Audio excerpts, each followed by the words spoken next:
Filamu inavyoanza, tunamwona Nina, mwanamke kijana na mrembo, akiwa katika supermarket akinunua mahitaji ya nyumbani. Anajaribu kwa makini kuchagua vitu vya muhimu tu kulingana na bajeti yake ndogo. Hata hivyo, anapofika kwa muuzaji wa kaunta kulipia bidhaa zake, anagundua kuwa hana pesa za kutosha kulipia vitu vyote alivyovichukua. Kwa aibu kubwa, analazimika kurudisha baadhi ya bidhaa alizokuwa amechukua. Tukio hilo linamvunja moyo na kubadilisha kabisa hali yake ya siku. Lakini mambo yanazidi kuwa mabaya zaidi mara tu anapotoka nje ya duka. Gari moja linapita kwa kasi kwenye dimbwi la maji, na maji machafu yanamrukia na kumchafua nguo zake, jambo linalomkera sana. Mmiliki wa gari hilo, mwanaume aitwaye Serge, anashuka kwenye gari na kumwomba radhi, akijitolea kumlipa fidia kwa usumbufu huo. Lakini badala ya kukubali msaada wake, Nina, ambaye tayari siku yake imeharibika vibaya, anamjibu kwa hasira na kumkaripia, kisha anaondoka kwa ghadhabu. Anapofika nyumbani, matatizo yake yanaendelea kuongezeka. Mume wake Alexander anakuta barua kutoka benki kati ya barua zao. Barua hiyo ilikuwa kuhusu deni lao la mkopo ambalo halijalipwa kwa muda. Anapotambua kuwa wako hatarini kupoteza nyumba yao ya ghorofa, anamlaumu Nina kwa kutokumkumbusha kuhusu tarehe ya mwisho wa malipo. Akiwa ameumia moyoni na akiwa chini ya msongo mkubwa wa mawazo, Nina anaanza kulia. Hata hivyo, baada ya muda mfupi Alexander anatambua kuwa alimsema vibaya, hivyo anamwomba radhi kwa kumhakikishia kuwa atatafuta njia ya kulipa deni hilo. Nina anapojitolea kumsaidia Alexander, anamkumbusha makubaliano yao ya ndoa. Yeye ndiye mwenye jukumu la kutafuta pesa na jukumu la Nina ni kumuunga mkono kama mke wake. Baada ya kusema hivyo, Alexander anatafuta faraja na ukaribu wa kimapenzi kutoka kwa Nina. Lakini hata anapokubaliana naye, mawazo ya Nina bado yanazunguka kuhusu matatizo yao ya kifedha. Wakati huo tunamwona Serge, ambaye licha ya utajiri wake naye ana matatizo nyumbani kwake. Anapokaa kula kifungua kinywa na familia yake, mke wake ambaye ni Tamara anaonyesha kutoridhishwa na ndoa yao. Analalamika kuwa Serge mara nyingi hayupo nyumbani na hana muda wa kutosha kwa familia. Serge, ambaye amechoka na mabishano ya mara kwa mara, hana nguvu tena ya kujitetea, hivyo anaamua kuondoka ili kuepusha ugomvi zaidi. Siku inayofuata Alexander anaonekana akifundisha wanafunzi chuo kikuu. Kwa kweli, yeye ni profesa wa chuo kikuu na mtaalamu wa lugha ya Kichina. Nina pia aliwahi kuwa mwanafunzi wake pamoja na rafiki yake Laura, ambaye mara nyingi humkumbusha Nina jinsi alivyo na bahati ya kuwa na mume mwenye sura na akili nzuri. Kwa utani, Laura humuuliza Nina kuhusu uwezo wa Alexander kitandani, lakini Nina hupuuza maswali hayo na kusema kuwa kwake maisha ya kifedha yaliyo imara ni muhimu zaidi kuliko raha binafsi. Laura anamcheka kidogo na kusema itachukua muda mrefu kwa Nina kuwa tajiri. Lakini Nina bado ana matumaini, akiamini kuwa siku moja Prince Charming wake atakuja na kubadilisha maisha yao. Siku chache baadaye, fursa inajitokeza.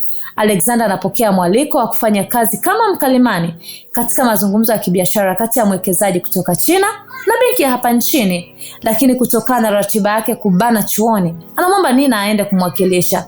Kwa bahati mbaya au nzuri, benki wanaoshirikiana nayo ni ile ile ambayo walikopa mkopo wao.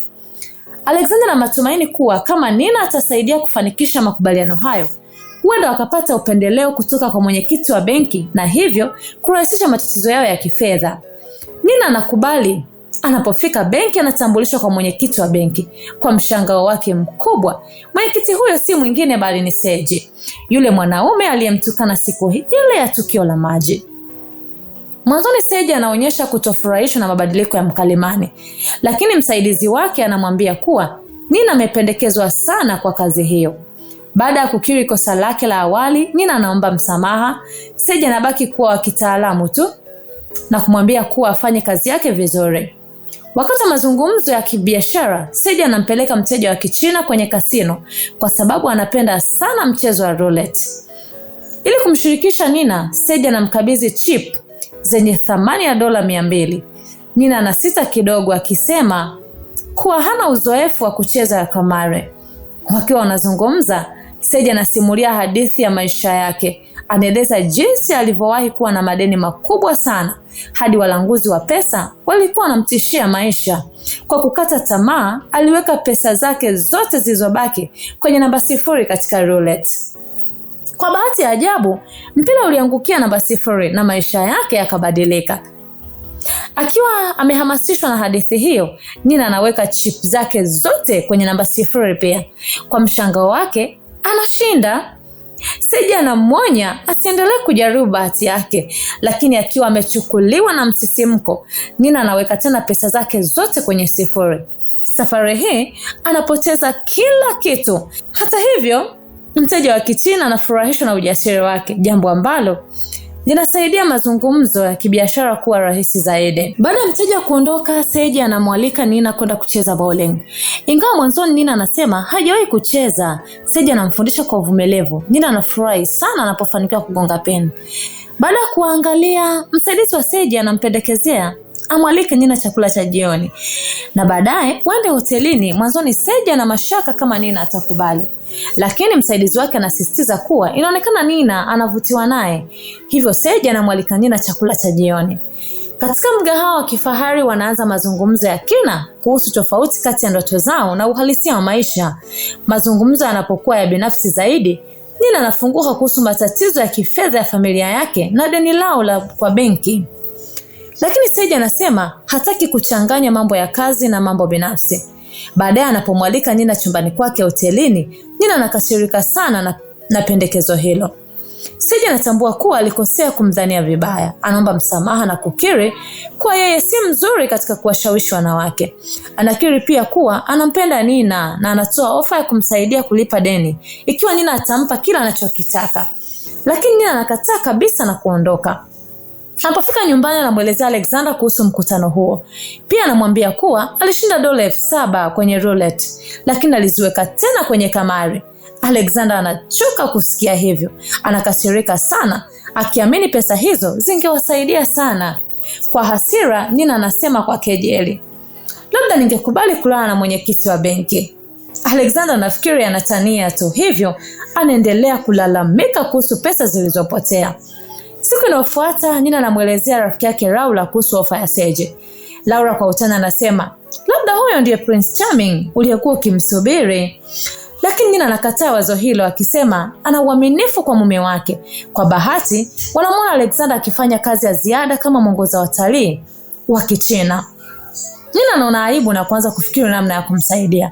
Siku moja, Nina anamwambia Alexander kuwa benki tayari imefungua kesi mahakamani kuhusu mkopo wao. Alexander anachukizwa sana na kusema angechukua hatua wakati alipokuwa na nafasi. Nina anapotaja kuwa na namba ya mwenyekiti wa benki, Alexander anamuhimiza ampigie simu, lakini Nina anakataa na kuondoka kwa hasira. Siku nzima anafikiri kuhusu ofa ya Sage. Jana anaamua kumpigia simu na kukubali kukutana naye siku inayofuata. Asubuhi yake anamwambia Alexander kuwa atakuwa maktaba na simu yake itakuwa imezimwa. Lakini badala ya kwenda maktaba, anaenda hotelini kukutana na Sage. Mara tu anapofika, Sage anawasiliana na wafanyakazi wake na kupanga mkopo wa Alexander usimamishwe kwa miezi 3 bila riba.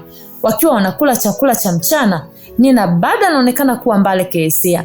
Sage anamwambia kuwa kama hampendi anaweza kuondoka bila shida. Akiwa ameguswa na wema wake, Nina anakubali na wanakuwa karibu kimapenzi. Baadaye Nina anaimba kwa furaha na kunywa pamoja na Sage. Lakini muda si mrefu anatambua lazima arudi nyumbani. Anapofika, Alexander anafurahia habari kuwa benki imewapa nafuu, akizani ni juhudi zake, lakini Nina anabaki kimya na mbali. Alexander anapojaribu kuwa karibu naye usiku huo, anasema amechoka. Wakati huo huo, Tamara anagundua manukato ya mwanamke kwenye nguo za Sage. Wanagombana tena. Baadaye Sage anampigia Nina na kumwomba wakutane tena, lakini Nina anakataa mwanzoni. Hata hivyo, siku inayofuata anaishia kwenda hotelini kwake. Kuanzia hapo wanaanza kukutana kila Jumanne. Baada ya muda, Nina anaanza kumzoea sana Sage. Hata siku yake ya kuzaliwa anasubiri simu yake. Hatimaye anakiri kwa Alexander kuwa alikuwa na uhusiano wa kimapenzi nje ya ndoa. Alexander anakasirika sana na kumfukuza nyumbani. Nina anamuita Seji na Seji anamnunulia nyumba mpya ya kifahari. Lakini maisha yanaanza kuwa magumu pia. Nina anakuwa na wivu na kumhitaji Seji kila siku. Seji anaona sasa amekuwa kero. Siku moja Alexander anamwambia Nina kwa hasira. Baadaye Nina anamwambia Seji kuwa ana mimba yake. Seji anakubali na kumsaidia mtoto kifedha. Mke wake Tamara anapoambiwa ukweli anaamua kumwacha. Miaka inapita, Seji anaishi na familia yake mpya, lakini ndoa yao pia imekuwa baridi. Nina pia hana furaha aliyotarajia. Alexander sasa ni profesa mashuhuri mwenye shahada ya udaktari. Siku moja wanakutana tena kwenye sherehe. Baadaye Nina na Alexander wanazungumza.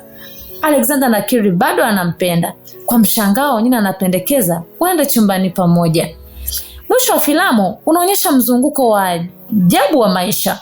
Seji sasa anarudi kwa familia yake ya kwanza, wakati Alexander aliyekuwa mume wa Nina sasa ndiye mpenzi wake wa siri. Lakini Nina anasema wazi kuwa sasa uhusiano huo ni wa kimwili tu, kwa sababu moyo wake umekuwa baridi. Anapoondoka machozi yanamtiririka. Hatimaye anatambua kuwa mwisho wa hadithi ya kifalme aliyokuwa akiota haukuwa chochote zaidi ya ndoto ya uongo. Asante kwa kuwa nasi. Hii ni Voko Simulizi na mimi ni Veki. Tukutane kwenye kigongo kingine. Asante.